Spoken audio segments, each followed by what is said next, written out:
What's up, YouTube?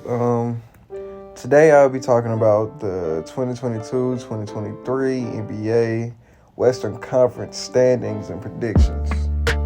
So I'm gonna hop right into it. I got the starting off at 15. I got the Houston Rockets. It's pretty obvious with them. It's new year, same idea, tanking.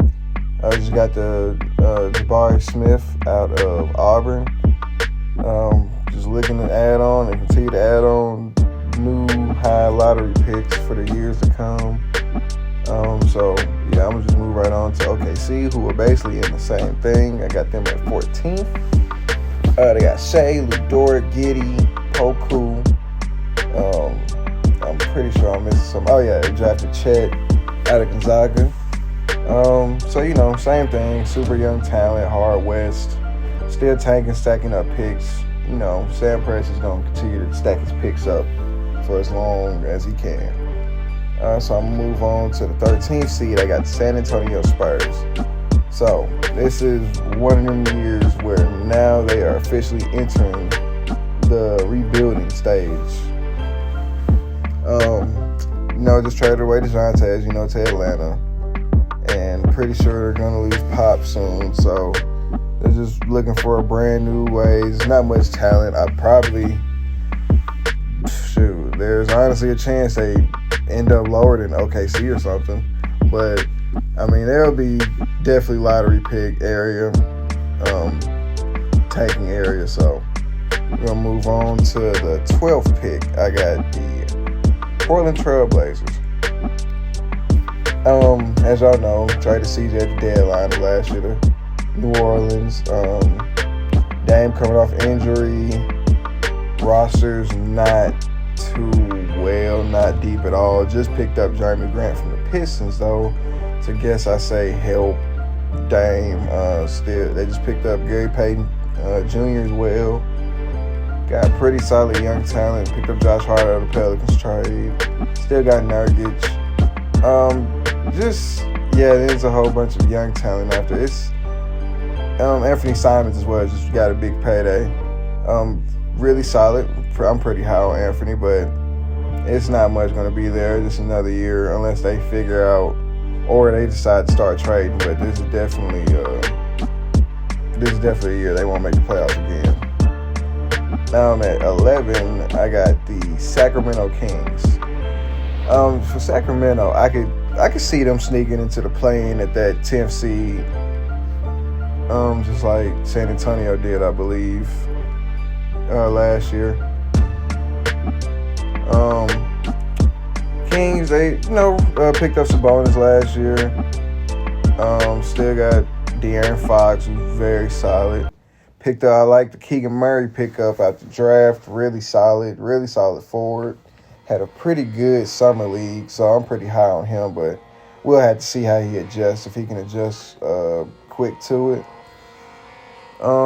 Picked up Kevin Huerter. Picked up Malik Monk. I like Davion Mitchell. Like him. Still got Harrison Barnes. Solid, decent offensive, solid, decent two-way, veteran. Rashawn Holmes down low at the bigs. Alex Len, but I can see them making 10th.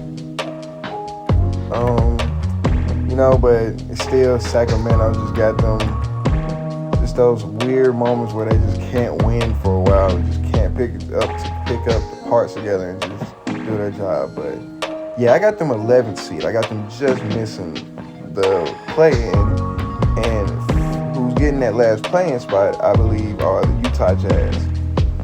Now, Utah just got rid of Rudy Gobert, so it's looking like they're entering kind of a new phase where they're not trying to make the playoffs. They don't really care. If they do make the playoffs, good, cool, but it's starting to get to let's rebuild, let's try something new.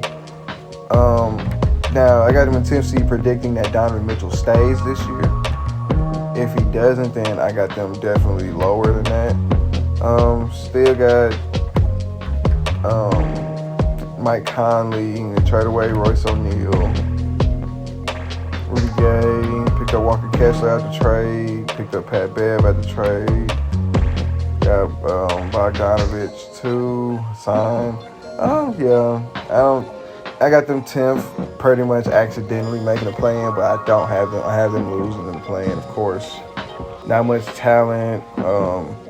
Pretty much, and also coaches. They're getting a new coach, so a whole new system. It's gonna be a whole lot of new stuff. They'll be lucky to make the play-in, but play-in is 10th seed is all I'm giving them if they do make it. At number 9, surprisingly, I have the Timberwolves. I'm not too high on, and I'm not saying that they don't make it out of the play-in. I just believe that the 8 teams above them are better, and will do better. But picked up Rudy Gobert out the trade, which pushes Cat to the 4, and they have a pretty tall line they can send out there. Got Kyle Anderson from the Grizzlies, which I'm high on. Like Anthony Edwards moving up, getting better, and they got D'Lo, who's iffy, but I'm a fan. Timberwolves, I just don't see them. I don't see them being as good. They lost a pretty good chunk of their players from that Rudy Gobert trade, and I feel like those players were a little more important than people are really realizing. But they still, I believe, I don't give them just not a chance to actually make the playoffs out the play-in, but I believe they're right back in the play-in, have to win 2 games. Not saying they can't do it, but it's going to be a little tougher. I believe they kind of got a little bit worse after that trade. But I don't believe it's a huge drop-off. 9th seed is not just them being a bad team. So, it starts getting real tricky for me here. At 8th seed, which can definitely move. At 8th seed, just assuming that, last minute before the season starts, trades happen. I got the Lakers at 8th. I just believe after all that drama, talks, Westbrook's supposed to be gone. They can't do it, so now they had a phone call to where they can do it. It's just a lot. It's just a lot. I'm not saying the roster's not terrible. They got picked up 2 solid bigs and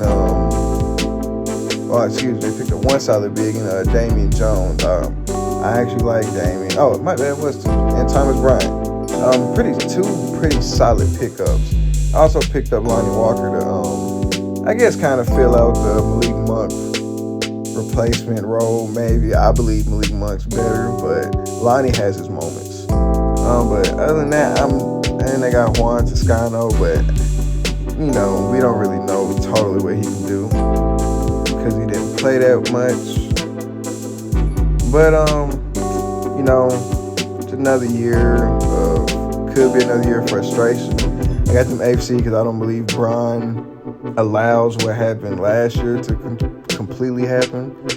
I definitely could see them making it out, but I could definitely see just another, maybe a late, it's just a playing game implosion of the team where things go kind of south. But I don't know, that team's kind of hard to predict on. But we'll go to the next seed where I got the Denver Nuggets. They're getting back, which I feel like it's kind of hard on them to put 7th, but I don't see them being dominant in the regular season as much. I believe they still got to get their legs back under them with MPJ coming back and Jamal Murray, of course, coming back. Got to get them warmed back up. And I'm saying that with the reigning MVP coming back as well. I don't believe they're not. They're still going to be a scary team. I got them either 7th or 6th. Still get a scary team. You can't come in there. You got to come in there, of course, which is my right. But I can see them dropping a couple games just because they're, maybe not that deep. And I can just see it again. Also, like I said, having MPJ and Jamal Murray get their legs back under them could take a second. But, that's pretty much it on them. I also like Bones Highland out of that too, out of their group 2. Just signed Kentavious Caldwell Pope as well.